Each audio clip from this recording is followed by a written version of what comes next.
apa sih yang menarik dari diri gue untuk jadiin podcast. Kebetulan gue gini dulu namanya program pendidikan zaman dulu, zaman gue masih sekolah. Itu nggak bisa namanya SMALB, SMA luar biasa. Itu nggak bisa namanya nerusin ke jenjang perguruan tinggi.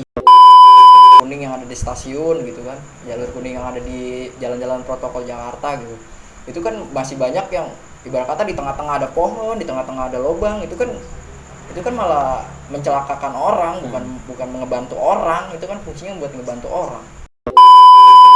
Oke, lanjutkan. Oke, lanjut ya. Gimana, lu kan tadi udah ceritain masalah yang awal-awal lu masuk SMA ya kan, SMA umum. Boleh lu ceritain lagi pengalaman waktu-waktu seterusnya lah setelahnya. Iya. Jadi waktu kemarin kan sampai yang kata gue itu kayak dicurangin gitu ya, kayak misalkan kayak harusnya kan gue bisa naik gitu dengan ya maksudnya ya dengan ya pas-pasan mungkin ya, karena IPA juga gue nggak bisa gitu kan, pelajaran IPA.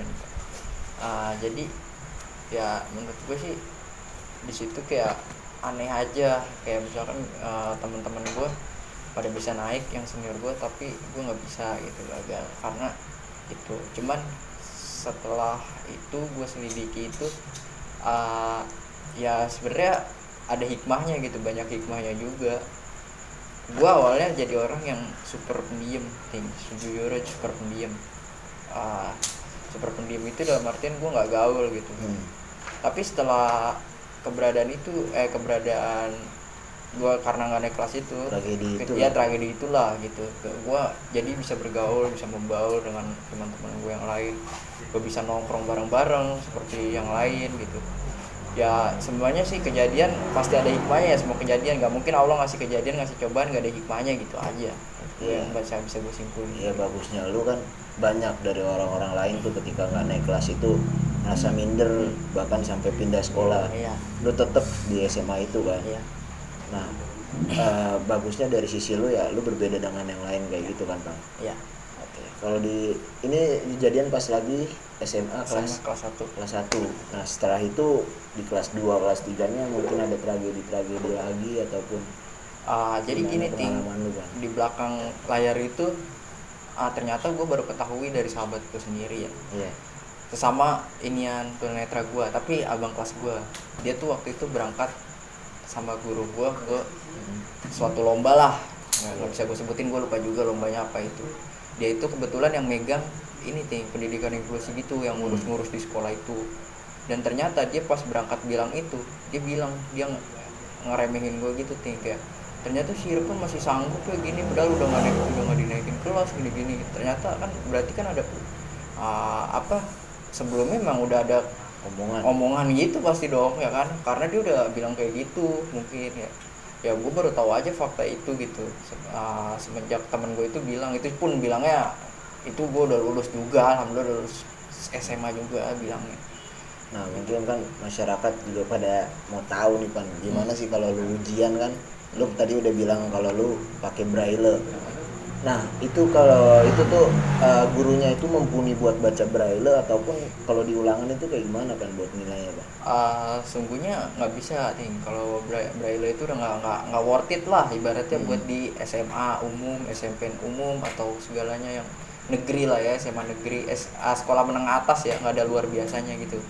Itu udah nggak reliable lah, udah nggak bisa lah dipakai, karena nggak mungkin juga mereka belajar huruf-huruf kayak gitu kan. Ujian gue tuh dengan cara laptop gue itu bunyi. Laptop tuh gue bunyi, dia tuh ada screen reader, pembaca layar, apa aja ada yang di layar itu akan diterapkan menjadi suara gitu. Nah terus di UN-nya tuh kayak gimana tuh Bang kalau masalah? Kalau UN kebetulan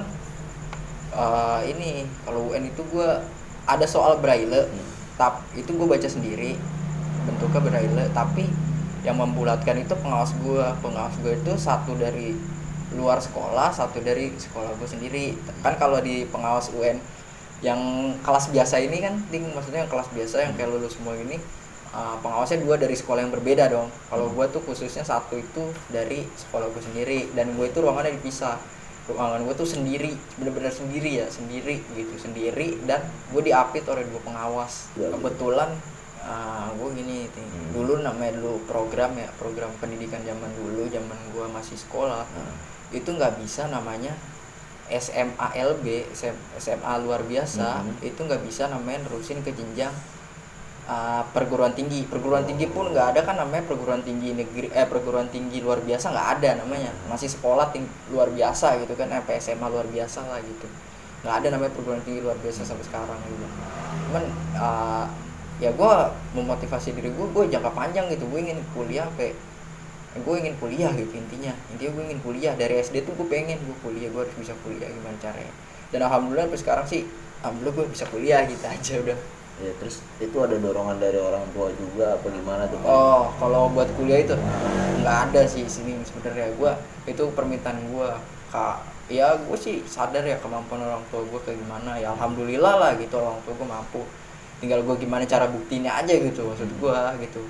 Cuman ya udah akhirnya gue diizinin buat kuliah, orang tua gue nyanggupin gue kuliah. Ya alhamdulillah sekarang bisa kuliah gitu.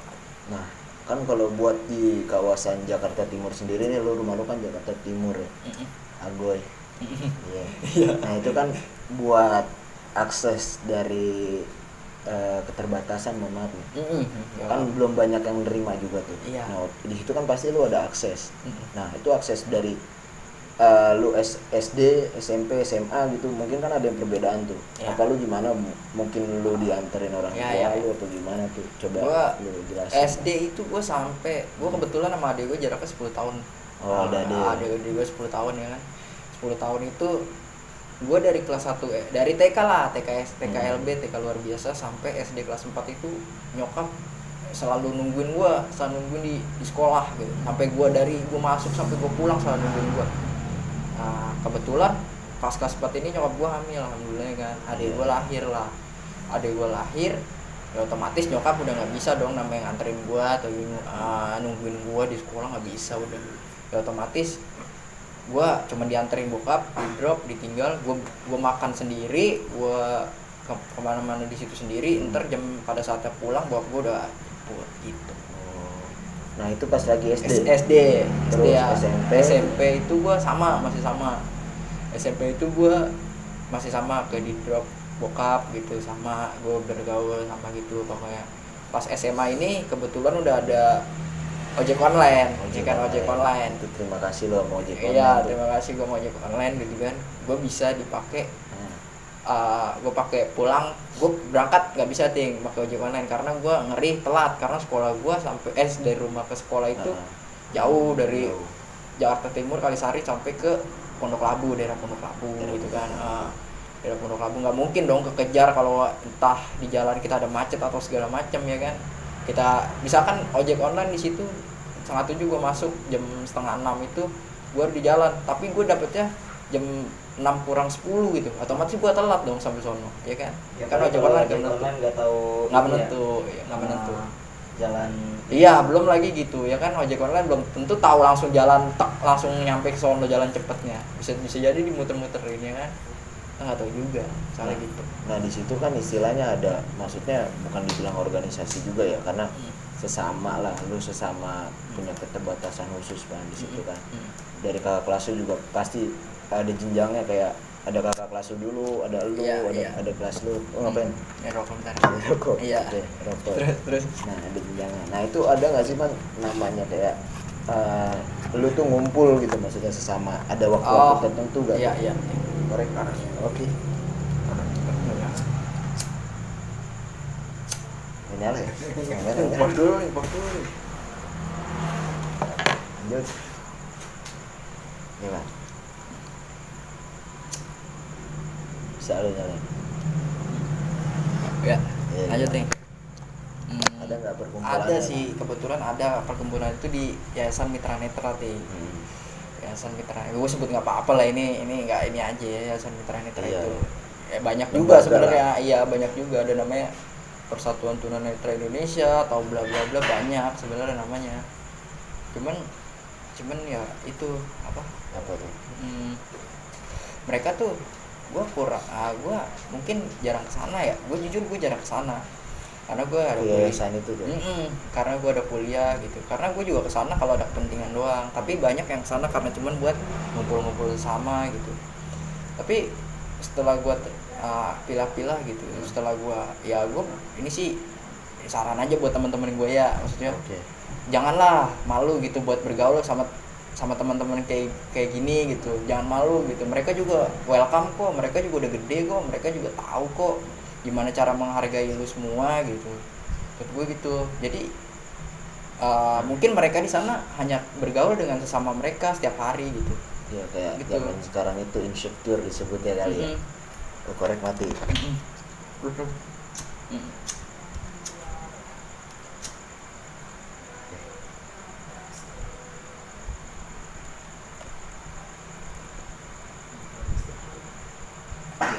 Nah, udah belum? Lanjut ya. Lanjut dulu nih. Tadi kan dari tadi loncat terus nih. Ya. Waktu lu kuliah istilahnya nih, lu masuk dari jalur apa? Terus mungkin universitas tuh di daerah mana gitu, Pak? Gue masuk tuh gue lewat jalur ya jalur biasa sih sama kayak orang-orang gitu, tapi bedanya gue tuh nggak ada gue namanya tes itu kan dibagi tiga nih, tiga tes wawancara, tes urin, kesehatan ya, urin kesehatan, wawancara, sama tes itu akademik. Nah gue itu kebetulan di skip, akademik gue di skip karena mereka belum bisa nyanggupin caranya gimana sih ujian tuh, belum bisa kayak gitu. Tapi mereka tuh udah pernah namanya nerima mahasiswa kayak gue ketemu, ini cerita nyata, ini gue ketemu di alumni SLB gue ya, kebetulan di alumni SLB gue, jam alumni 97. ketemu gue SMA 97 tuh nelpon gue, kebetulan gue ada grup gabungan gitu sesama SLB gitu kan, grup gabungan dari semua angkatan. Nelpon gue, halo Irfan gitu kan, nanya, iya mas, sekarang lagi kegiatan apa? Kuliah mas, gitu deh, kata gue gitu kan. Oh iya, kuliah di mana? Di itu kampus gue itu gue sebut ya, kampus gue itu.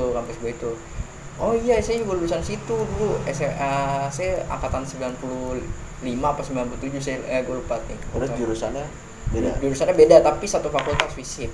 Dan kebetulan dosennya dia tuh masih ada di dosen gue sebagian lah, 2-3 orang masih ada. Jadi ngobrolin gitu. Jadi mereka emang udah kayak ini, kayak apa? Udah berpengalaman gitu buat menerima orang-orang kayak gue gitu. Nah, kalau tadi kan tentang pengalaman lu terus nih kan, ya kan? Mungkin gue tanyain tentang harapan buat teman-teman lu sesama lu gitu. Harapan ya? Terus harapan buat orang-orang tua yang punya anak yang punya keterbatasan khusus itu kayak gimana tuh kan? Harapan gue sih buat teman-teman gue yang sama kayak gue nih, jangan malu lah buat lu bergaul gitu. Jangan malu serius. Jangan malu karena teman-teman di sini tuh welcome gitu sama lu. Welcome karena gue ngerasain sendiri ya, jujur nih gue ngerasain sendiri. Gue tuh di kampus itu gue punya ya teman-teman nongkrong lah, teman-teman ngopi, isinya orang biasa semua, bre. Isinya orang biasa semua. Pada saat waktu itu mereka tuh ngadain acara ke Jogja gitu kan. Tapi buktinya gue tetap diajak gitu. Mereka tuh nggak malu, gue tetap diajak. Ayolah ke Jogja. Ini ya aku pernah nanya, emang lu nggak ini apa nggak thanksin apa? Ya emang kenapa thanksin? Kita sama manusia kok. Lu tenang pas aja gitu. Lu tanyain kayak gitu. Iya, gue tanya kayak gitu. Sempet gue tanya kayak gitu, lu nggak malu apa lu? Gue jujur-jujuran aja. Temen gue tuh satu tongkrongan isinya orang ganteng semua, asli serius, ini orang ganteng semua. Kumpulan orang ganteng. Iya, kumpulan orang ganteng, gue doang jelek ini.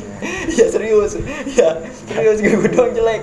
Udah ganteng kaya lagi semua dah. Tapi mereka nggak sombong gitu. Mereka gue tanya, lu nggak malu apa? Dulu soalnya gue punya pengalaman di SMA teman gue. Betulan teman gue nih deket banget teman gue ya kan. Tapi teman gue nih solid gitu. Ceweknya pernah negur ke dia, lu ngapain sih main sama orang kayak gitu. Tapi dianya ini, cowoknya ini yang teman gue ini tetap santuy tetap nyantai gitu. Emang kenapa, ini hak gue gitu. Tapi masih gue potong dulu kan, berarti masih banyak juga dong manusia istilahnya dalam kata normal yang masih belum menerima gitu. Masih banyak sih, masih banyak. Cuman di balik itu ada juga lah ya. Gue bilang gitu, gue nggak tahu ya kejadian itu, gue awalnya nggak tahu awalnya gue nggak tahu kejadian itu. Tiba-tiba gue ketahunya itu gue ketemu di kantin tinggal sama ceweknya. Tiba-tiba tuh ceweknya minta maaf sama gue nggak tahu apa-apa. Gue bilang ya udah lah, gue nggak tahu apa-apa, lu kenapa harus minta maaf sama gue gitu kan. Nah, enggak, gue pernah ngomongin gini lah yang tadi gue ceritain itu ting. Nah tiba-tiba gue pernah ngomong kata dia gitu, langsung lah ya itu sih bukan salah, nggak usah minta maaf sama gue gitu. Maksudnya gue juga nggak tahu apa-apa kok awalnya gitu. Oke, lanjut ke harapan buat orang tua yang punya anak keterbatasan khusus kayak gimana tuh Bang? Buat orang tua sebenarnya sih nggak usah malu lah, bantu support. Ya bantu support aja. Mungkin orang di luar mandang lu orang tua pada punya anak kayak gitu, mungkin ada stigma yang kurang inilah, mungkin dari kalangan yang belum bisa menerima gitu kan, belum berpendidikan juga misalkan ya, masih malu gitu. Tapi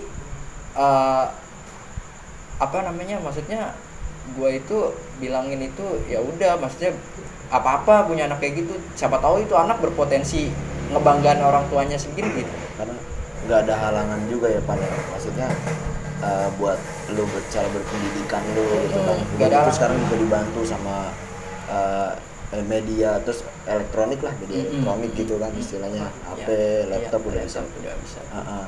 Nah terus harapan buat pemerintah baik di dunia pendidikan terus di dunia lainnya gitu kan, kayak penerimaan khusus buat disabilitas kayak gimana sih Bang? Harapan buat pemerintah ya, maksudku tuh sekarang ya udahlah, di undang-undang itu udah jelas maksudnya hak-hak disabilitas sudah ada tercantum gitu. Maksud gue ya udahlah, dijalanin aja hak-hak itu. Maksud gue nggak usah dipersulit gitu, dibikinnya nggak usah terpaksa lah, intinya dibikinnya itu nggak usah terpaksa. Udah gitu juga bukan buat kayak dia pemimpin yang bagus atau gimana gitu, bukan kayak dari hati aja. Ya dari hati aja, kan ada SOP-nya tuh, SOP yang berlaku. SOP-nya itu juga ya jangan diasal adakan aja, SOP-nya juga dijalankan gitu. Maksud gue contoh ringannya aja. Ada mungkin kalian yang nonton ini tahu lah jalur-jalur kuning yang ada di stasiun gitu kan, jalur kuning yang ada di jalan-jalan protokol Jakarta gitu.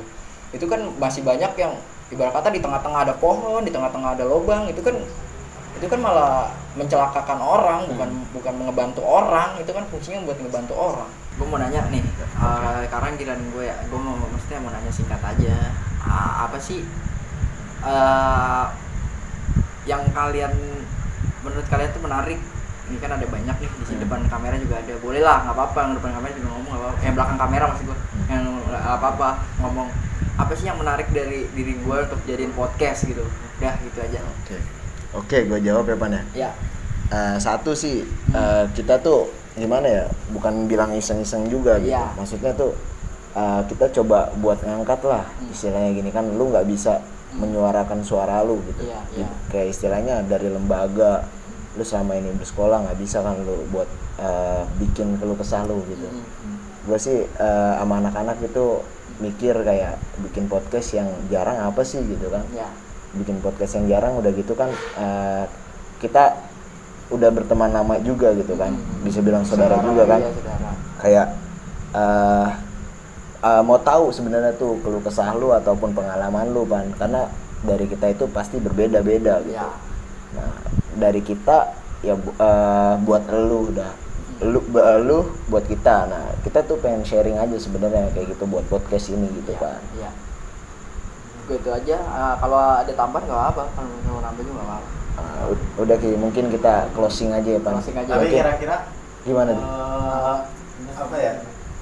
Lu nggak ini apa maksudnya? Nggak berkecil hati kan? Iya. Bikin podcast kayak gini. Enggak, gue cuma pengen tahu alasannya aja gitu kan.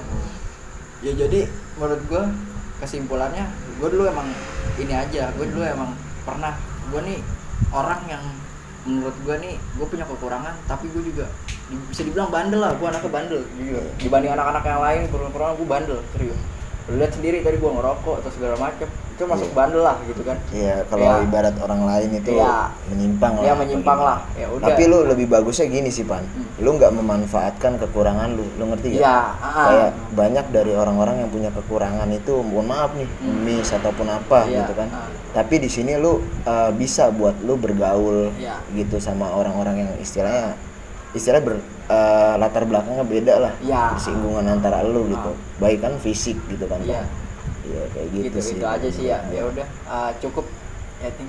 Oke, mungkin kita bikin kesimpulan gitu ya buat semuanya.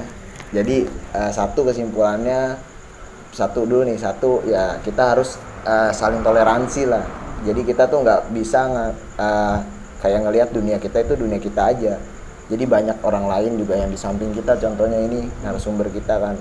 Jadi nggak bisa kita berstatement ataupun kita menjudge kayak orang yang mempunyai keterbatasan khusus kita batasi gitu. Kita harus tahu lah, kita harus survive juga pengalaman tentang mereka gitu.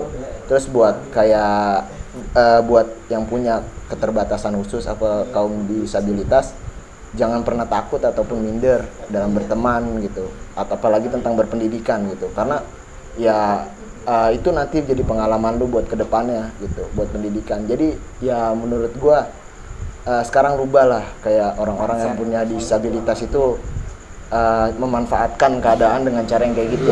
Lu bisa lewat pendidikan, bisa lewat pergaulan gitu sih. Oke, cukup sekian. Jangan lupa Like, comment, dan subscribe. Bagi Juga satu sekalian quotes share. dong, bagi satu quotes dong. Quotes. Jangan jadikan keterbatasan sebuah halangan Anda untuk maju. Oke.